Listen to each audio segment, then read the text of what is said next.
Halo semuanya, selamat datang di Kembali 2020 Rebuild Bali Festival. Sebuah program digital yang dihadirkan untuk menginspirasi, menstimulasi, menghubungkan kembali, dan merevitalisasi komunitas Bali dan Indonesia yang dilangsungkan pada 29 Oktober sampai 8 November 2020. Kembali merepresentasikan revitalisasi dalam menghadapi tantangan-tantangan global. Festival ini akan menyatukan orang-orang di Bali dan Indonesia bersama dengan audiens internasional pada saat melakukan perjalanan sangatlah tidak mungkin terjadi dan menciptakan koneksi yang lebih penting daripada sebelumnya. Kali ini Anda menyaksikan sebuah program, yaitu peluncuran buku, book launch, sebuah novel berjudul Kulit Kera Piduka. Bersama saya, Chandra Bintang, selaku moderator, dan pembicara yang tidak lain adalah penulis novel Kulit Kera Piduka sendiri, yaitu Putu Juli Sastrawan. Halo Putu Juli Sastrawan. Halo Chandra. Halo, Putu Juli Sastrawan ini adalah seorang penulis muda asal Bali. Muda menurut saya karena masih kelahiran 90-an ya. Juli ya.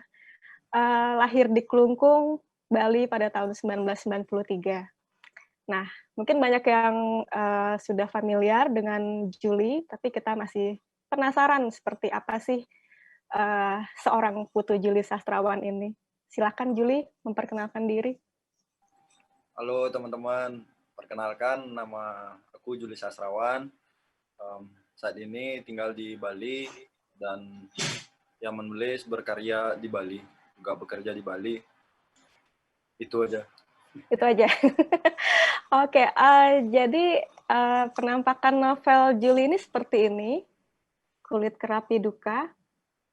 Dan ini diterbitkan oleh Mahima Institut Indonesia pada bulan Juli 2020 yang baru saja. Juli, dalam buku ini kita akan berjumpa dengan siapa saja nih tokoh-tokohnya? Jadi dalam buku yang saya tulis sebagai hadiah ulang tahun saya sendiri, hadiah ulang tahun untuk diri. Jadi ada beberapa karakter di novel saya. Yang pertama tentu itu Piduka, itu tokoh utamanya. Dia seorang laki-laki Bali yang menemukan sebuah manuskrip tentang manfaat dari asahan kulit kera itu sendiri. Jadi dia punya mimpi ingin punya banyak uang, ya hal-hal yang berhubungan dengan ekonomi, dan berniat ingin menjadikan anaknya sebagai jembatan untuk menggapai mimpinya, yaitu Piranti, yaitu Kenanga.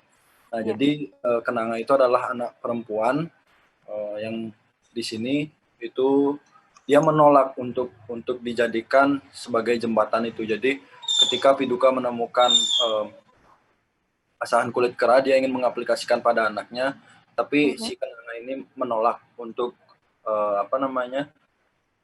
dijadikan bahan atau dijadikan jembatan untuk menggapai mimpinya si Piduka. Nah, di sini saya memasukkan semacam pemikiran-pemikiran perempuan yang melawan dan tidak ingin diatur oleh bapaknya sendiri dan ingin memilih jalan hidupnya sendiri sesuai apa yang dia percaya, seperti itu. Juga ada Kepuh itu seorang makelar joget. Jadi ketika Piduka punya mimpi untuk menjadi kaya raya melalui asahan kulit kera, dia mencari si Kepuh dan ingin mendaftarkan anaknya agar si Kenanga ini ikut dalam seke, atau dalam bahasa Indonesianya itu kelompok joget. Jadi joget itu salah satu tarian hiburan di Bali, di mana hari ini joget itu ada banyak jenisnya gitu, dan salah satunya mengarah ke yang bagi beberapa orang itu sangat pornografi gitu, dan porno aksi. Dan beberapa penelitian menyebutkan bahwa joget ini salah satu yang upaya mengkomodifikasi tubuh perempuan. Nah, itu ada Piduka, ada Kenanga, Kepuh, terus ada Piranti. Piranti itu istrinya si Piduka. dia seorang ibu rumah tangga yang memang bekerja seadanya gitu, berjualan, yang memang ekonominya sangat rendah. Cuman dia Piranti ini punya perasaan yang tulus gitu untuk sayang kepada Kenanga. Tapi di satu sisi karena ekonomi dan kepercayaan suaminya si Piduka itu membuat Piranti ini sebenarnya bimbang sebagai karakter antara dia memutuskan untuk percaya pada anaknya atau mendukung mimpi-mimpi anaknya atau malah sangat mengamini apa yang dipercaya oleh Piduka sendiri gitu. Oke. Jadi ini berasal inspirasinya Julie menulis ini tuh dari mana sih? Sebenarnya itu dari obrolan aku iseng nanya gitu sama teman yang memang peneliti lontar. Jadi aku nanya, orang Bali itu zaman dulu, orang tua-tua zaman dulu tuh pernah nggak sih menuliskan sesuatu yang semacam Kama Sutra gitu atau tata cara melakukan hubungan seks gitu. Jadi aku itu ngobrol sama temen, terus dia tahu temanku itu karena memang dia dari keluarga yang mengoleksi beberapa lontar gitu. Jadi dia bilang, wah ada banyak sekali gitu. Terus ada itu namanya kamu tatwe gitu.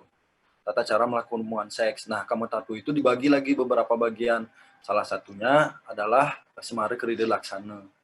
Nah, Semara Kerida Laksana itu isinya beragam dari ramuan itu resep gitu ya. Resep yang dituliskan oleh orang-orang tua Bali zaman dulu sebelum melakukan hubungan seks. Tidak hanya itu, kayak semacam obat mani encer kayak semacam itu pernah dituliskan secara tradisional gitu. Dan juga di Semara Kerida Laksana itu menuliskan anak yang lahir ketika salah melakukan hubungan seks. Nah, tuliskan di sana bahwa ketika kita salah melakukan hubungan seks, orang dulu tuh menuliskan seperti itu, ketika salah melakukan hubungan seks, itu akan lahir anak yang juga dianggap salah gitu, atau menyimpang gitu. Semisal ada namanya ingulalang. Ingulalang itu ketika orang tuanya salah melakukan hubungan seks, nah si anak ini akan ngulalang dia atau pergi keluar rumah dan sangat jarang tinggal di rumah gitu. Jadi cuman pulang, cuman makan, habis itu balik lagi main dan segala macam. Itu ngulalang. Terus ada ibongol. Nah, ibongol itu yang nggak bisa dengar apa yang disampaikan oleh orang tuanya. Jadi apapun yang dikatakan orang tuanya dia nggak pernah mendengar gitu. Kayak mungkin next level bandel, lebih bandel banget gitu ya. Nah di Semara Kerida Laksana itulah ketika aku baca, jadi aku dapat itu naskahnya dikasih sama teman, jadi aku baca. Nah, salah satu ramuan itu adalah asahan kulit kera. Jadi sebenarnya inti cerita itu, asahan kulit kera itu aku ambil, terus aku buatkan cerita yang lain gitu. Ketika orang tua zaman dulu menuliskan, nah ini udah diterjemahkan dalam bahasa Indonesia. Jadi bukunya kecil seperti ini. Nah di dalamnya ini ada mantra-mantra, terus ada mantra-mantra, ada resep-resep. Nah, salah satu resep itu aku ambil sebagai inti dari ceritanya. Di mana asahan kulit kera itu ketika diasah di bambu, nah air dari asahan itu kita oleskan ke tubuh dan itu akan sangat memikat gitu orang-orang yang dekat dengan kita gitu. Nah, Piduka itu ceritanya menemukan manuskrip ini, asahan kulit kera, dan ia ingin mengaplikasikan sehingga orang-orang di desanya dan orang-orang di luar desanya itu sangat sangat tertarik dengan anak perempuannya gitu. Jadi sangat tertarik dengan anak perempuannya dan sudah pasti jogetnya itu akan laris dan dia akan dapat banyak uang gitu. Tapi permasalahannya adalah si perempuan ini menolak untuk itu. Jadi dia punya keyakinan teguh bahwa itu nggak baik, semacam itu. Jadi dia di sana perlawanan. Nah, sebenarnya intinya aku dapat dari sini asahan kulit kera itu. Jadi langsung aku buatkan fiksi yang lain. What if kan semacam itu ketika diaplikasikan. Ya, mungkin karena zaman dulu ya, kalau kita bahas sangat saintis hari ini gitu, mungkin aja kamu bisa gatal-gatal gitu. Kita bisa gatal-gatal karena terlalu mempercayai. Jadi si penulis di sini pun juga udah bilang jangan terlalu mempercayai dan jangan terlalu mengabaikan. Jadi antara setengah-setengah gitu. Setengah-setengah. Yeah. Oke, tapi kalau sepengetahuan Juli, ramuan ini benar diaplikasikan dan benar berhasil nggak sih untuk orang-orang zaman dulu gitu? Kalau benar diaplikasikan, aku kurang tahu Chan, karena hanya menulis catatan yang tercecer atau yang memang yang aku temui gitu ya. Tapi apakah benar ini ada? Benar, karena memang orang zaman dulu yang menuliskan gitu.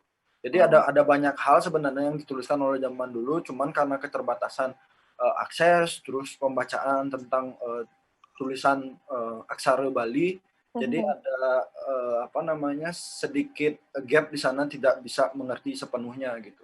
Kecuali kita ngobrol dengan teman-teman yang memang meneliti lontar itu, sehingga lebih komprehensif jawabannya gitu. Kadang dia juga nyambung gitu, jadi lontar A itu sebenarnya ada berhubungan dengan lontar B, semacam. Oke. Ini yang di bagian belakang buku ini sebagian ininya ya, sebagian dari manuskrip itu atau gimana? Yang Iya, ada jadi di kan ada banyak banget, Chan, ada asam kulit kera, terus obat impoten kayak gitu, resep ramuan zaman dulu itu untuk impoten gitu.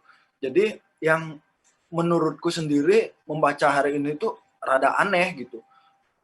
Rada aneh, semisal hidung babi yang dicincang terus dicampur dengan daun sirih, terus ketika mengaplikasikannya kita harus mengaplikasikan saat pagi hari dan kita menghadap ke timur. Itu kan kayak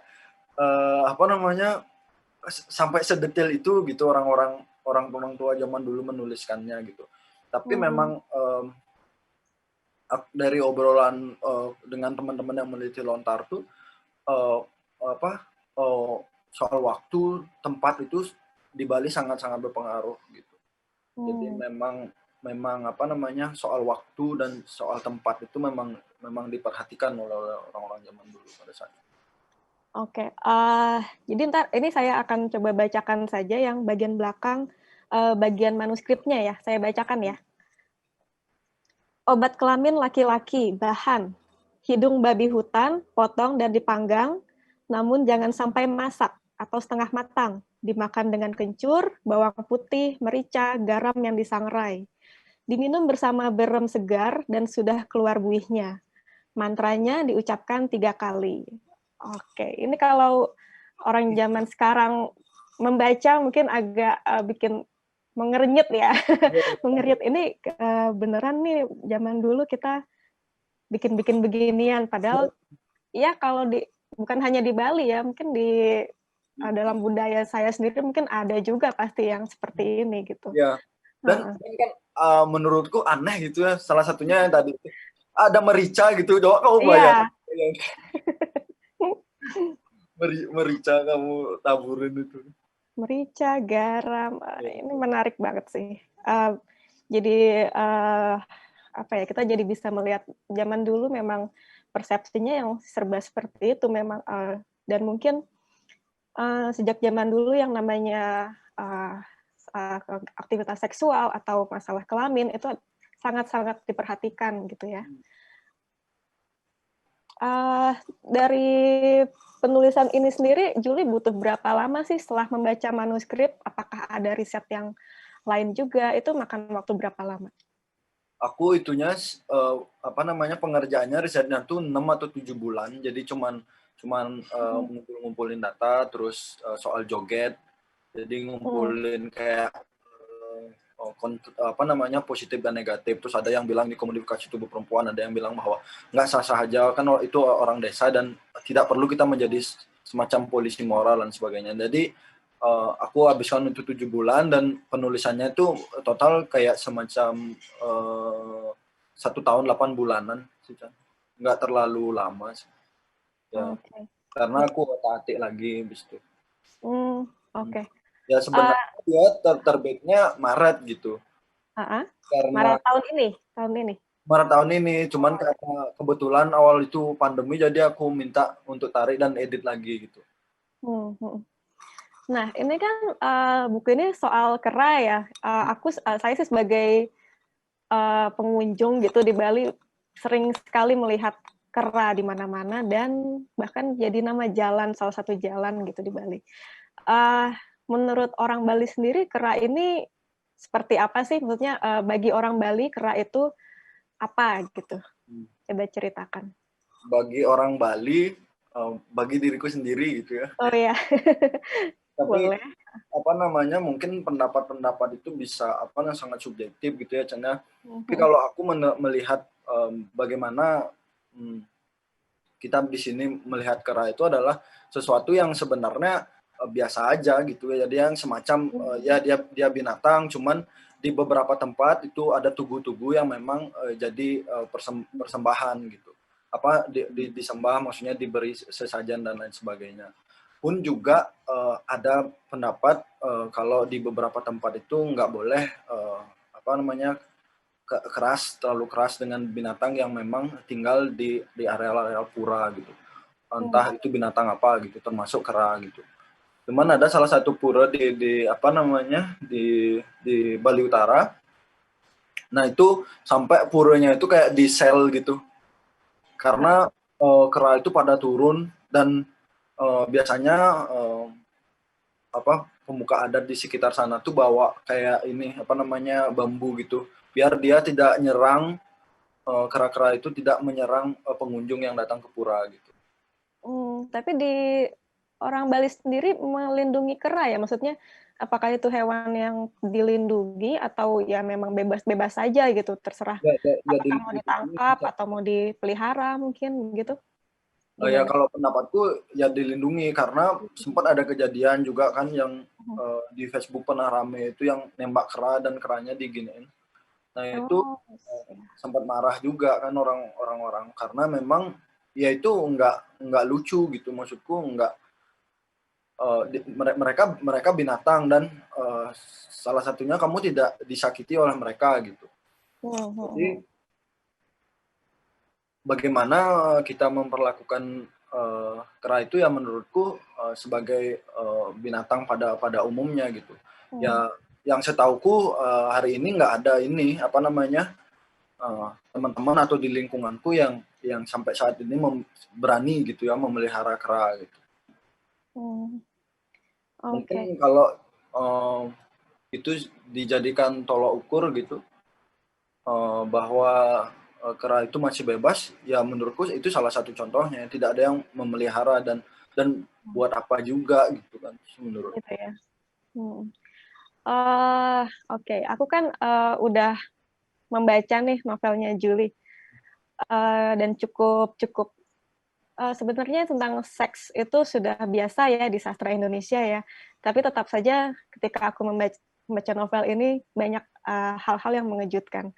Nah, Julie pernah nggak sih dalam proses penulisan novel ini ada seperti pergulatan batin atau kayak apa sih kayak apa ya resah atau gelisah sendiri dengan tema-tema yang diangkat seperti ini? Ini kan ada kekerasan seksual juga, ada kekerasan dalam rumah tangga atau pemaksaan-pemaksaan kehendak seperti itu. Ada nggak sih apa sih kayak pergulatan batin gitu dari dalam diri Julie? Kalau itu ada sih Chan, itu kenapa aku selalu dalam penulisan ini aku memberikan suaraku pada si perempuan atau pada yang si Parwes ya, adiknya si Kenanga ini, suara atau kekuatan. Ya karena aku melihat itu perlakuan yang kasar gitu. Nah, ketika kita melihat isu pedofilia gitu, misalnya di Bali, kalau kamu pun search di internet tuh pasti beberapa kejadian itu banyak dilakukan gitu.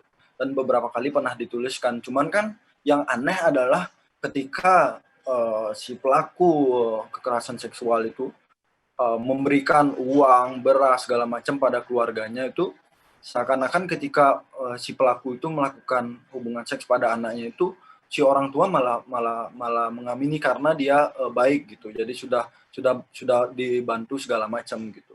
Dan pelaku pun sangat ini ya, melihat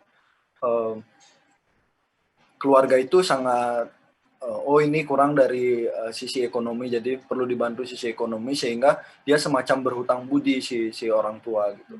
Jadi beberapa kejadian kekerasan seksual anak tuh yang aku baca gitu, fakta-faktanya itu juga aku masukin di sini sebagai obrolan orang-orang desa gitu. Nah juga lebih banyak kepada suara perempuan, di mana body shaming semacam itu ketika di warung.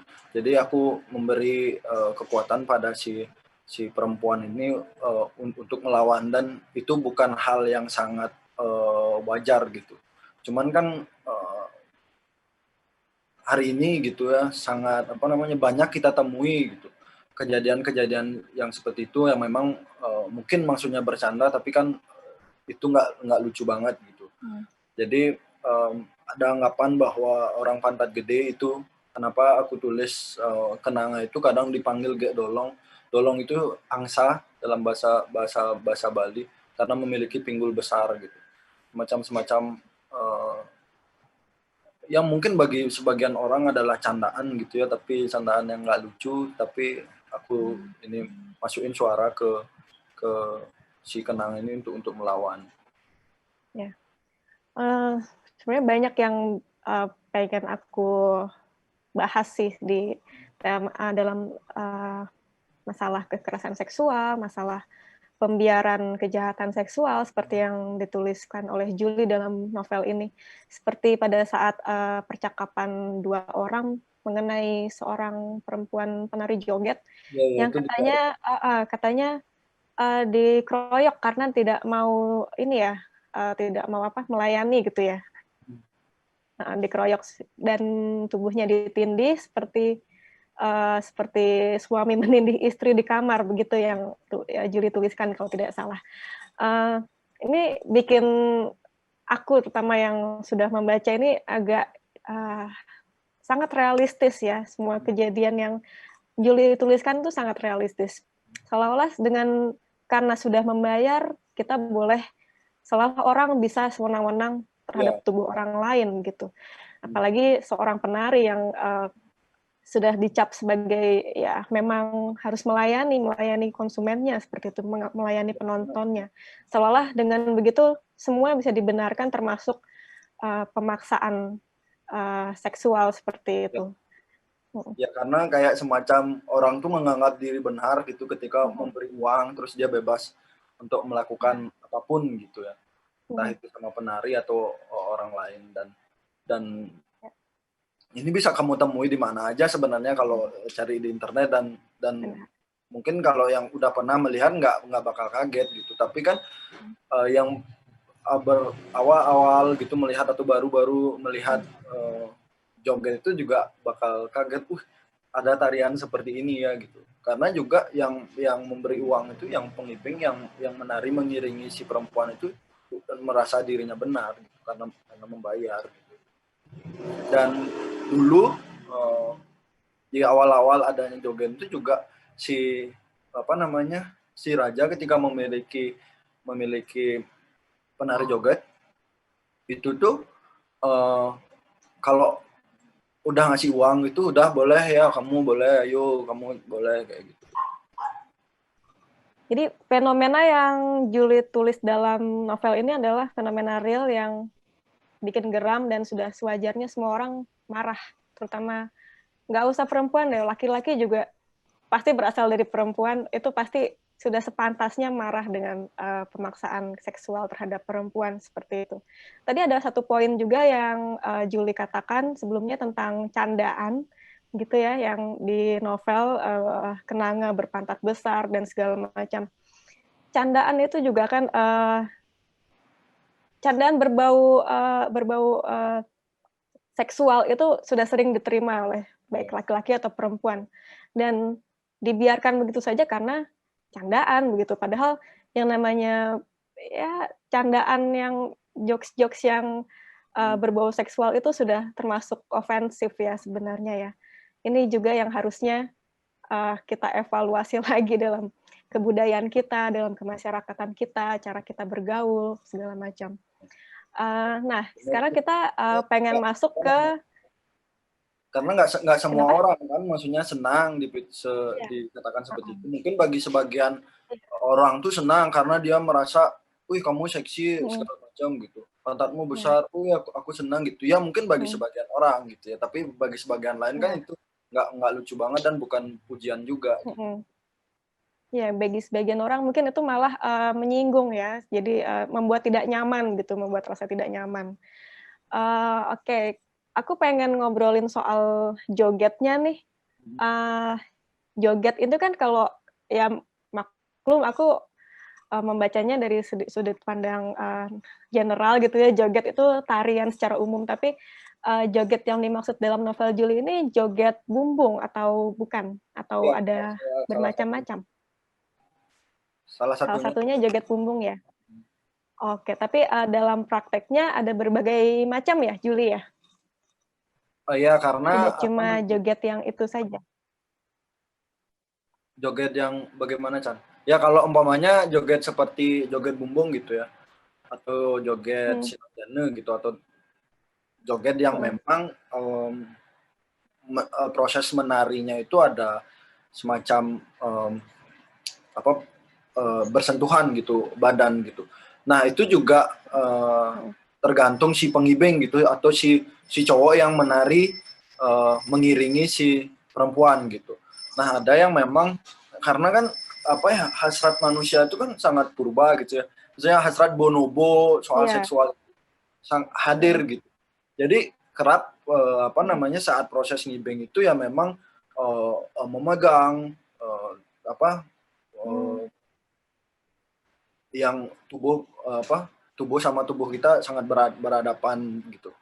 Nah itu, tergantung si ini Oke. juga, si si apa namanya, si si pengibeng juga gitu. Ada yang memang pengibeng mungkin antara sopan atau mungkin sangat menjaga, malu gitu, karena itu kan ditonton gitu.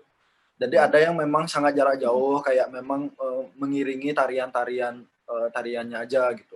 Ada yang memang, semakin dia Mhm. disoraki gitu dan itu aku tuliskan di bab, apa, saat sebuah malam itu ada pertunjukan joget, ada yang memang ketika disoraki, diberi tepuk tangan itu, dia semakin semakin apa namanya, semakin membara gitu yang pengibeng itu, sehingga punya hasrat memang Mmm. eee, untuk melakukan itu di depan umum gitu. Hmm. Oke. Jadi kalau mau dibandingkan mungkin kalau di Jawa ada ronggeng, ada juga, Iya iya, jaipongan gitu ya? itu dan Mhm. Mhm. ya, Mhm. sejenis Oke. itu. Berarti, yang aku baca, misalnya nih joget bumbung sebagai salah satunya itu, sebenarnya sudah termasuk dalam heritage ya, heritage, sudah terdaftar dalam, apa namanya, warisan budaya di UNESCO kalau nggak salah. Aku pernah baca seperti itu. Eee, tetapi, aku baca juga semakin kemari semakin, dipergunakan untuk, hiburan yang erotis gitu. Nah, eee, joget ini berarti ada pergeseran makna ya? Apakah kita kan pasti joget ini kan pasti bukan dari awal seperti itu ya, tapi semakin ke sini semakin dibutuhkan dalam pariwisata, semakin, dipergunakan untuk hiburan. Nah, pergeseran maknanya itu seperti apa sih? Ya jadi, eee, joget itu, kalau bergeser gitu ya, ya bergeser Mhm. dia, Chan. Jadi Mhm. Mhm. 2002 itu ketika ada, kayak semacam demam Inul gitu ya, goyang Inul. Mhm. Nah, joget itu mengaplikasikan, goyang ngebor itu. Jadi itu kenapa ketika kamu search Oh. di, kata kunci di Google, joget Mhm. ngebor, nah itu akan ketemu jenis joget yang seperti itu. Nah, dalam penelitian aku baca, Mhm. memang pergerakannya dari sana gitu. Memang, arah ngebor dan semakin Oh. maju itu, dari 2002. Nah itu juga aku masukin karena, eee, 2002 itu ada bom Bali gitu ya, di mana pariwisata itu sangat, terpengaruh dengan adanya bom Bali itu. Itu kenapa Oh. sekejoget, kelompok joget itu, memasang tarif, setengah harga. Jadi dia mengurangi yang sebenarnya, dalam joget itu kan penari itu harus keluar 4 kali gitu. Ada 4 penari dan satu satu sesi manggung itu, joget itu ada 4 kali, tapi pada Mhm. pada saat itu hanya, 3 joget misalnya yang dibawa, berarti satu joget itu harus menari, 2 kali, jadi biar 4 yang keluar gitu. juga kayak semacam dulu sebelum ada bom Bali, satu kelompok joget itu membawa apa namanya truk gitu ya, ketika ke lokasi, tapi pas pada saat itu dia hanya membawa mobil pickup gitu kecil, dan karena apa sekegongnya itu gambalnya itu hanya kelompok yang mengiringi joget itu hanya dibawa setengahnya, semacam itu. Ada perubahan di sana dari jumlah dan juga pemaknaan joget itu sendiri gitu. Jadi lebih erotis gitu. Nah, itu salah satu sumber yang gitu aku ya. Jadi, aku baca. Jadi judulnya itu Joget Ngebor Komodifikasi Tubuh Perempuan gitu. Gitu ya.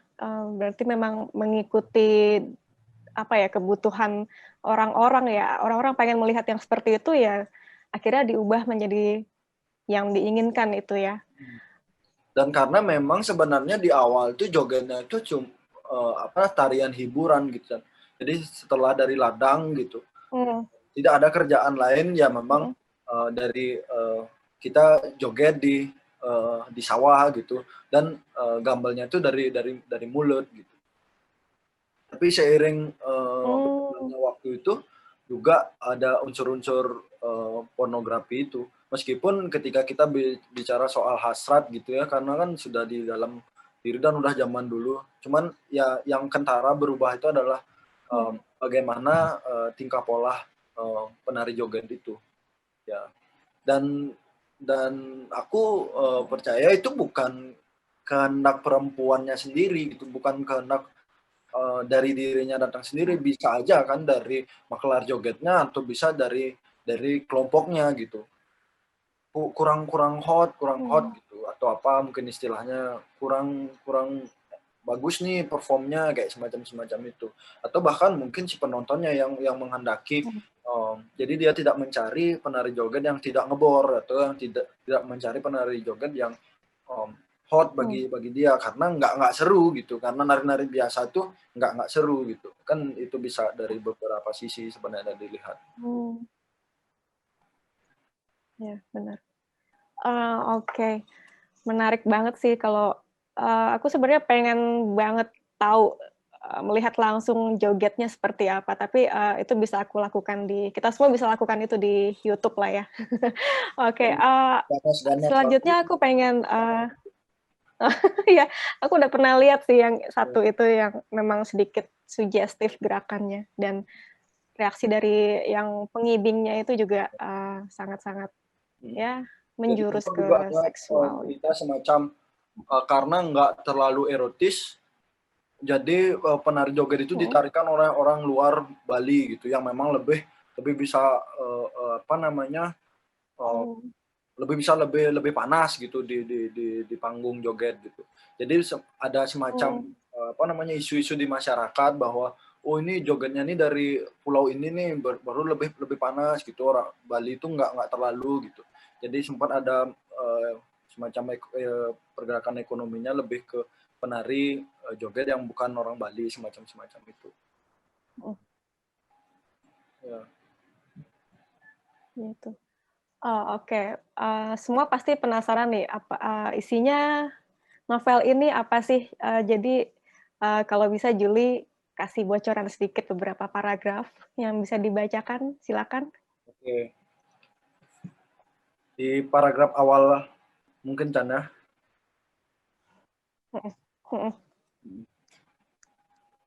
Kayak inti dari apa namanya pertemuan Piduka dengan manuskrip. Nanti aku stop sendiri apa kamu yang stop? Paling 2 atau 3 paragraf aja sih Juli, secukupnya aja. Seekor kera dipotong-potong seukuran telapak tangan balita oleh Piduka. Kera malang berperut buncit itu harus menelan kematian dalam bentuk tubuh berantakan dan terpisah antara tangan dan kaki, badan dan kepala, dan otak yang pecah entah di mana. Tidak ada yang tahu dosa masa lalu apa yang dimilikinya, dan tidak ada yang paham pula bagaimana nasib anak-anaknya kini. Kesepian, kelaparan, atau kebingungan. Yang pasti kini orang tuanya mati di atas talenan dicincang manusia. Tangan Piduka mencengkram bagai elang dan matanya menerjang bagai hantu. Dan detik demi detik beranjak waktu yang lebih tinggi ketika satu persatu tulang kera patah oleh pisau. Baginya, hal ini tidak lebih dari sekedar memisahkan kuaci dengan kulitnya. Tidak ada yang berat dan tidak ada yang rumit. Memakan kulit kuaci atau membuang kulit kuaci adalah hal yang tidak jauh berbeda. Kalau kalian bisa membuangnya dan kalian bisa memakannya, dan tidak akan terjadi hal buruk jika kalian terus mengunyahnya. Begitupun perihal binatang di dunia ini. Baiknya, jangan terlalu cepat menilai apa yang dilakukan tokoh kita ini adalah buruk. Bukankah sebangsa kera memang mesti dibunuh karena kebodohannya? Jika tidak percaya, coba sebutkan kera apa yang kalian anggap pintar atau paling tidak keberadaannya berguna. Hanuman? Dia juga kera yang bodoh. Menganggap matahari sebagai buah yang bisa dimakan bukankah adalah hal terbodoh yang pernah kalian dengar di dunia ini? Lalu, apa pentingnya kera? Perihal cerita segerombolan kera yang membangun jembatan berperan untuk membebaskan seorang gadis dan lain sebagainya merupakan cerita yang lain. Kita sedang tidak bicara sesuatu yang fiksi, maaf. Begini, jika sebagian menganggap merawat binatang itu penting, sebagian lain mungkin akan menganggap jika membunuhnya jauh lebih penting. Tak penting benar kepentingan mana yang lebih penting. Ketika hidup kita dihadapkan oleh kepentingan masing-masing, pentingmu bisa jadi tidak penting, namun kepentingan tokoh kita niscaya penting.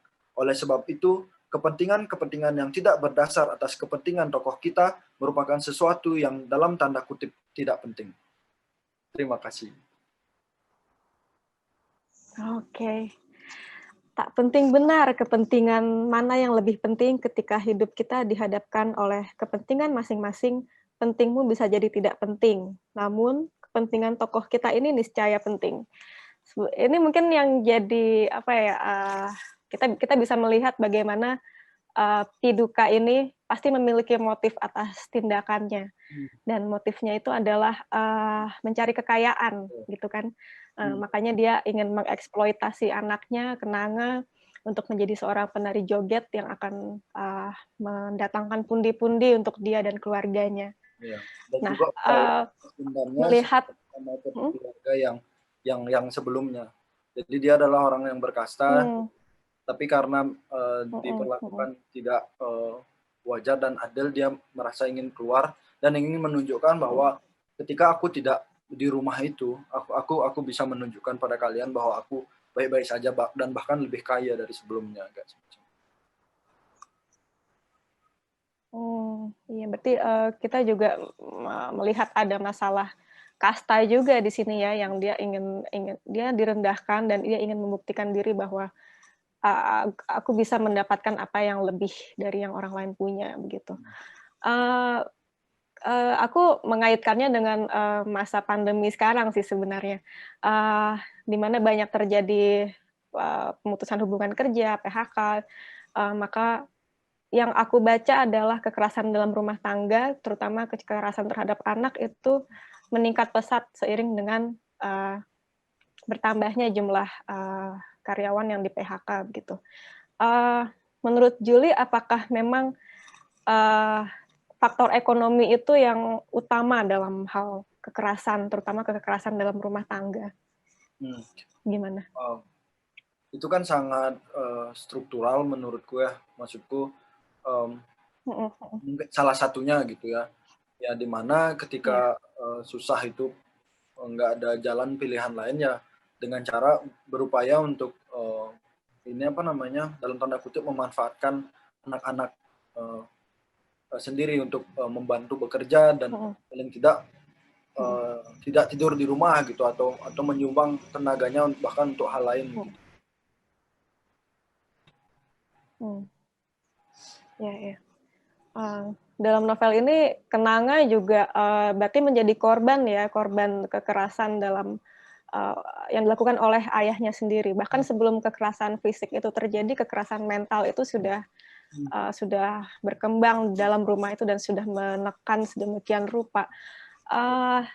Diceritakan di sini Kenanga itu ingin ikut industri pariwisata ya, ingin bekerja dalam bidang pariwisata gitu. Sebagai orang dari luar Bali, aku memang memandang Bali sebagai pulau pariwisata. Tapi untuk orang Balinya sendiri, seperti apa sih pariwisata di tanah kelahiran? Memandang pariwisata seperti apa, Juli? Ya kalau aku memandang pariwisata tuh hari ini tuh sangat banyak merubah gitu. Lanskap berpikir bahkan laku politik Hmm. orang Bali gitu.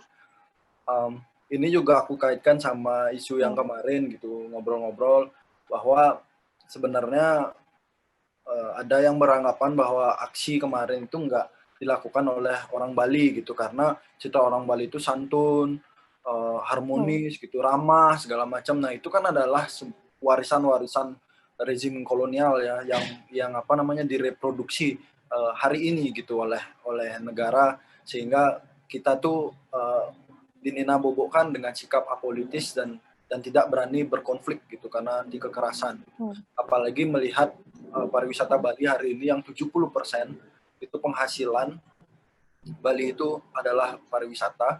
Seakan-akan ketika kita membuat sebuah yang dalam tanda kutip bagi sebagian orang kegaduhan itu akan merubah kedamaian dan stabilitas Hmm. kunjungan pariwisata gitu.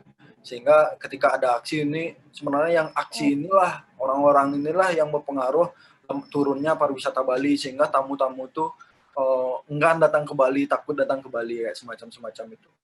Ya menurutku Bali sendiri perlu memikirkan hal lain gitu ya. Maksudnya dari selain pariwisata gitu, bahkan udah jauh-jauh hari sebenarnya mesti dipikirkan ketika 70% tuh bayangkan ketika Hmm. lumpuh sekali kena sledding gitu misalnya itu akan berdampak banyak banyak banget ke hal-hal lain gitu.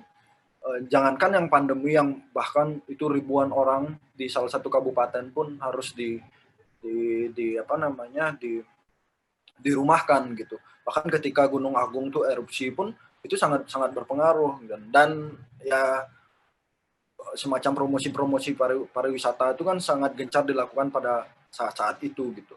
Yang perlu menurutku perlu perhatikan adalah Hmm. mungkin lebih banyak itu apa bukan upaya menyeimbangkan tapi menambah daya di pertanian, di perikanan semacam itu.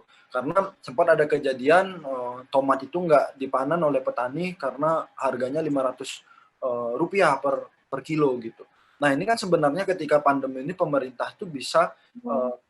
membeli itu, jadi membayar petani itu, maksudnya ongkos produksi, ongkos memanen itu, dan tomatnya itu pun bisa dibagikan gitu secara gratis.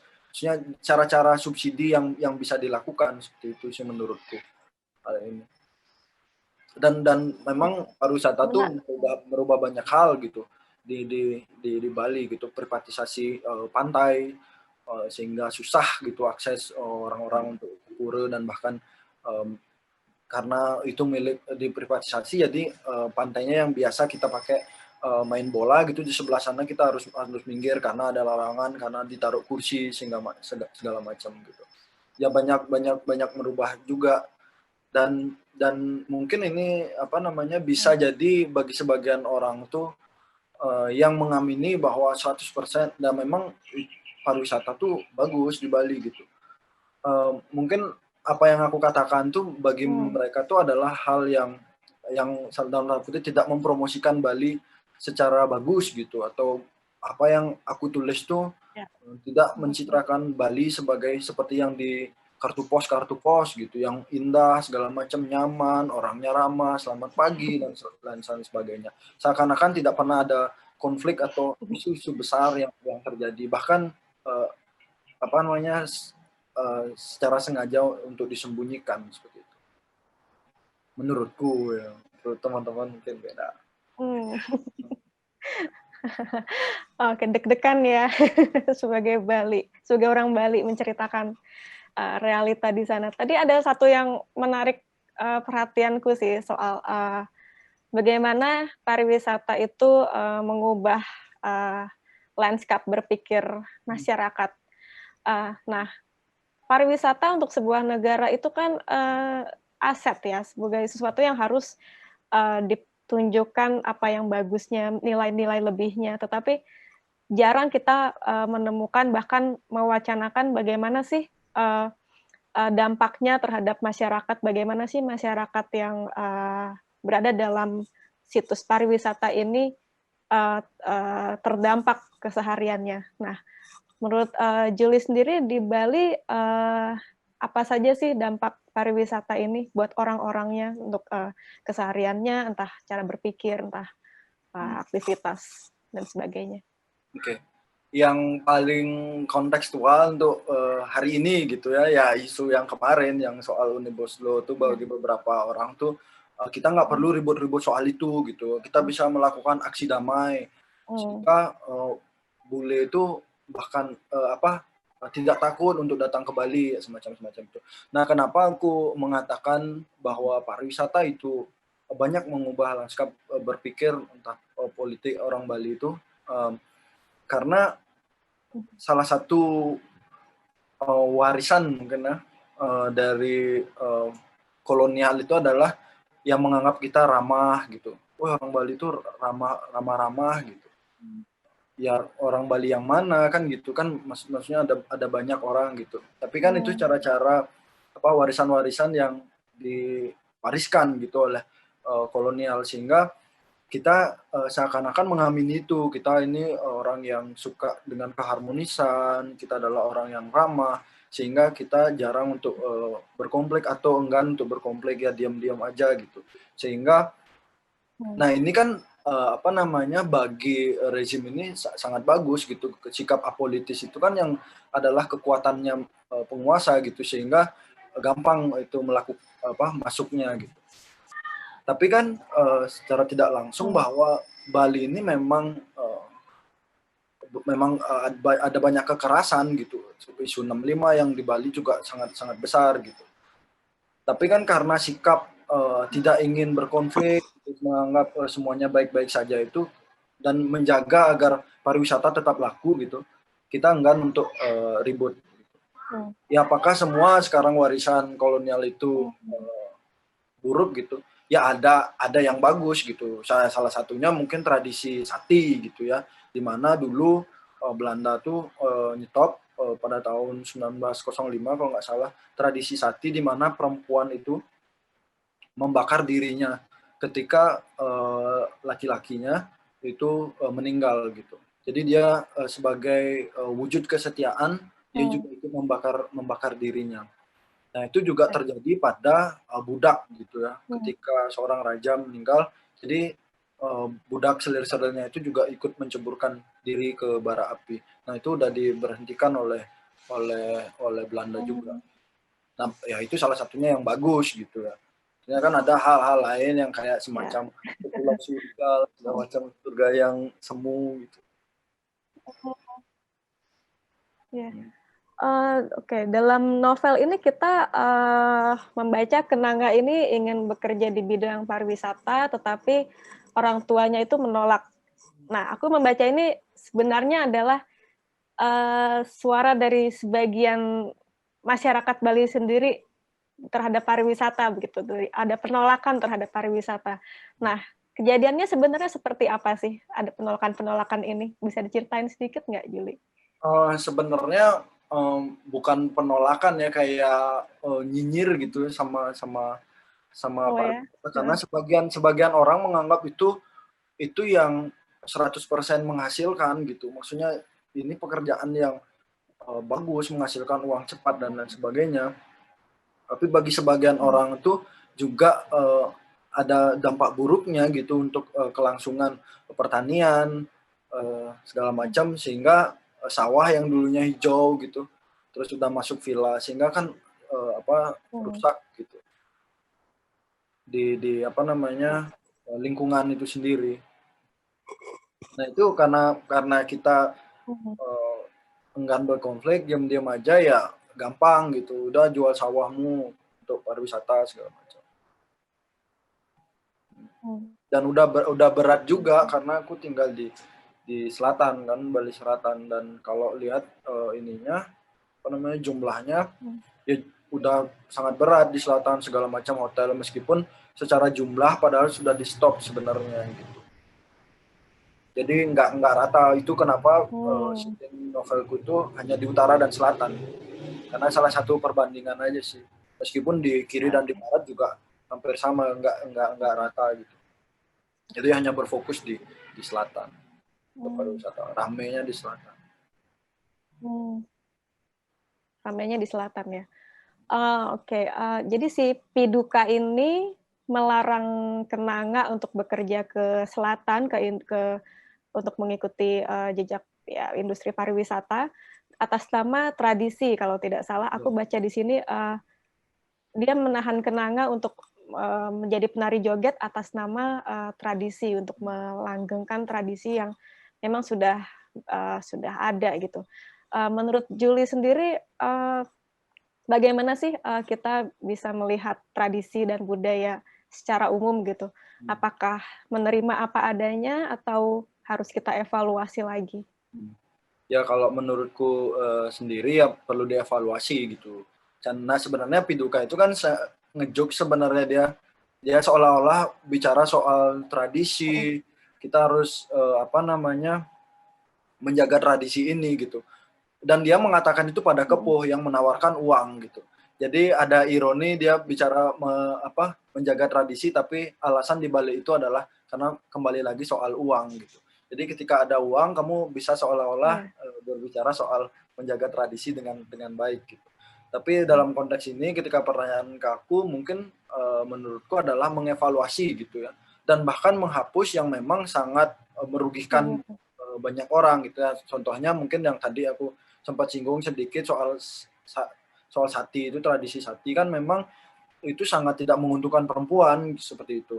Dan itu bukan juga tolok ukur sebuah kesetiaan, tapi kan dalam masyarakat yang menganggap yang memiliki religiusitas tinggi gitu ya, menganggap itu sebagai kebenaran mutlak gitu. Tapi yang tradisi-tradisi seperti itu yang menurutku dievaluasi dan bahkan dihapuskan ketika sama sekali tidak menguntungkan gitu. Terus apa untungnya kan tradisi-tradisi yang semacam sati itu. Gitu sih Chan menurutku soal tradisi di Bali gitu. Atau dievaluasi Jadi, apa ya gitu. Ya perlu dievaluasi. Jadi kalau di novel sebenarnya Piduka itu memasang tradisi sebagai dalih saja ya untuk memperoleh keuntungan gitu. Tapi walaupun begitu, bukankah dengan adanya tradisi ini berarti dia juga berkontribusi terhadap pariwisata itu sendiri? Maksudnya dia di sisi lain tadi yang seperti Julie bilang menyinyir pariwisata, tetapi tradisi joget ini juga bukankah memang salah satu komoditi pariwisata begitu? Nah tapi kan iya nggak sih? ada yang tradisi yang kamu hanya letakkan di tradisi gitu. Nggak usah kamu promosikan itu sebagai daya tarik wisatawan gitu. Maksudnya sesuatu yang sakral biarlah sakral gitu. Dan sesuatu yang memang bisa dimodifikasi ya modifikasi. Dan menurut salah satu sisi itu ya bagus untuk di pariwisata. Tapi ketika semua kamu jadikan pariwisata itu runyam urusan soal sakral dan lain sebagainya gitu. Ya. Karena ada beberapa yang memang tidak dipromosikan sebagai objek pariwisata, nggak bisa didatengin gitu. Tapi ada pura yang memang bisa didatengin, ngelihat di dalamnya kayak gitu. Dan menurutku orang-orang jadi kayak ada pemisahan ya. Tapi kan karena lagi balik soal uang, kita hari ini tuh terlalu memandang itu penting sehingga hal yang memang sakral dan kita percaya itu udah diemin aja kayak gitu tuh dirubah-rubah lagi gitu untuk menghasilkan gitu. Padahal sebelum gitu ya. Jadi menjadi apa pariwisata juga orang-orang tuh masih tetap bisa hidup gitu dengan pekerjaan yang lain gitu. Gitu sih San. Iya, setuju sih. Kita juga pasti sering mendengar ya bahwa tidak hanya tarian, tradisi, tapi soal agama, kepercayaan juga sering dijadikan dalih untuk mengeksploitasi, untuk pemaksaan, misalnya pemaksaan seksual atau keuntungan-keuntungan apapun. Jadi menurut aku novel ini sangat cocok dibaca karena mungkin realita yang sesungguhnya tidak pernah kita dengar atau pedulikan, tapi novel ini pengen mengangkat itu dengan sangat sangat tajam begitu. Nah, kalau menurut Julie, ini pertanyaan yang selintas aja sih, soal manuskrip itu. Kenapa harus kera sih? Kalau menurut Julie kenapa?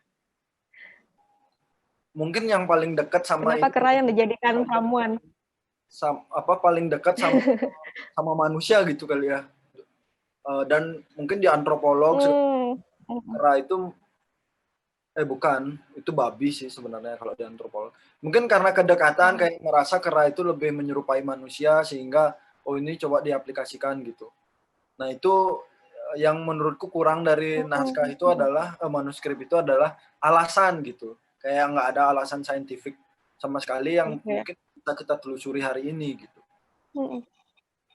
Ya. Yes. Oke, jadi masih menyangkut mitos ya sebenarnya ya, tidak ada data sama sekali ya untuk ramuan itu. Ya, dari novel ini Julie ada sesuatu yang ingin disampaikan nggak sih melalui tulisan Julie ini?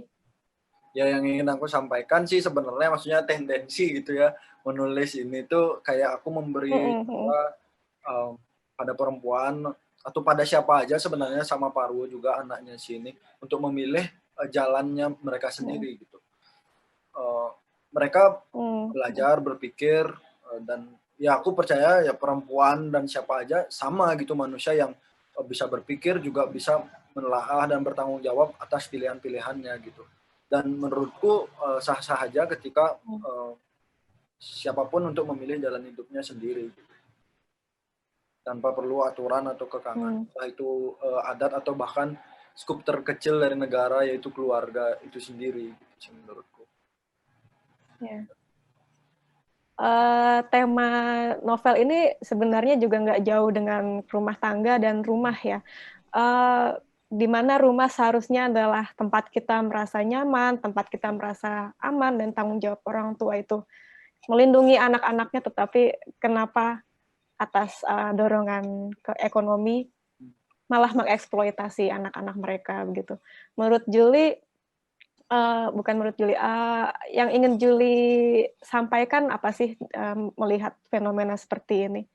Seharusnya apa sih yang terjadi untuk orang tua yang saat ini bimbang antara keputusan ekonomi dengan perlindungan anak-anaknya? Ya, menurutku di sana karena belum menikah juga mungkin bisa mengatakan dengan mudah segala macam gitu, tapi yang paling ideal menurutku adalah ya orang tua tuh mesti suportif sih sama si anak gitu. Jadi tahu si anak itu bisa apa atau maunya apa, kenapa tidak untuk coba mendengarkan gitu sebelum menilai bahwa keputusan-keputusan itu bisa saja salah gitu. Bahkan keputusan orang tua pun kan sebenarnya bisa salah gitu. Tapi untuk memberi kesempatan itu kan adalah sebuah harapan gitu ke anak untuk membuatnya dia bertanggung jawab atas pilihan-pilihannya gitu. Oke, Julie. Kalau kita mau membeli novel ini mesti kemana nih, Julie? Novel Kulit Kerapi Duka ini. Itu bisa kemana? Pasti pada pengen baca. Sebenarnya bisa dibeli di websiteku sendiri di julisastrawan.com. Terus kalau teman-teman ada di beberapa toko buku online juga. Di Palembang tuh ada Bucu Buku, kalau di Jakarta ada Posanta, kalau di Bandung ada Toko Buruan, terus di Jogja ada Dijual Buku Sastra, terus di Makassar ada Kedai Buku Jenny gitu. Mungkin klik langsung di websitenya di kelihatan. Berarti udah bisa didapatkan di mana-mana ya, bisa di Makassar tadi juga udah ada ya. Biar dekat sama. Oke, Julie. Oke, ini novel yang menurut aku pribadi sangat menarik dan aku mengucapkan selamat sekali lagi untuk kamu karena sudah berhasil mengangkat tema-tema yang sangat krusial dan signifikan ini menjadi sebuah novel yang bikin getir, tapi ini adalah novel yang sangat penting gitu. Ya, terima kasih Julie. Dan apakah ada yang ingin kamu sampaikan untuk para hadirin? Ini sedikit aja kayak terima kasih sudah nonton gitu, untuk support juga apa yang dilakukan teman-teman dengan kembali 2020 ini. Dan kalau teman-teman penulis yang menonton atau menyaksikan obrolan tadi, semoga kita bisa ketemu langsung atau ngobrol-ngobrol lebih lanjut tentang tema atau apapun di sekitar kita. Gitu. Dan siapa aja sih sebenarnya. Oke. Iya. Terima kasih sudah berbagi, Juli. Sama-sama, Chandra. Terima kasih, Chandra dan tim. Ya. Itu tadi perbincangan saya bersama Putu Juli Sastrawan, penulis buku Kulit Kerapi Duka yang sudah bisa didapatkan di websitenya Putu Juli Sastrawan sendiri dan bisa didapatkan langsung di program Ubud Writers Festival sendiri. Kembali 20 dapat terwujud berkat dukungan dari Yayasan Mudra Swari Saraswati Patron Program dan para donaturnya. Patron program dibuat untuk mencari bantuan demi keberlangsungan festival dan yayasan. Dengan memberikan kontribusi yang berharga bagi Yayasan Patron Program, Anda akan terlibat langsung dalam menyelenggarakan festival dari Yayasan Mudra Swari Saraswati pada waktunya. Kontribusi Anda akan menjamin masa depan wadah lintas budaya bagi kata-kata, gagasan, budaya, dan seni kreatif yang paling bermakna di Indonesia.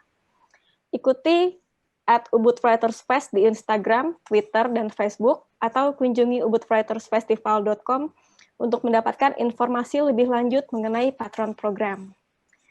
Terima kasih telah menyaksikan peluncuran buku Kulit Kerapi Duka. Sampai jumpa lagi.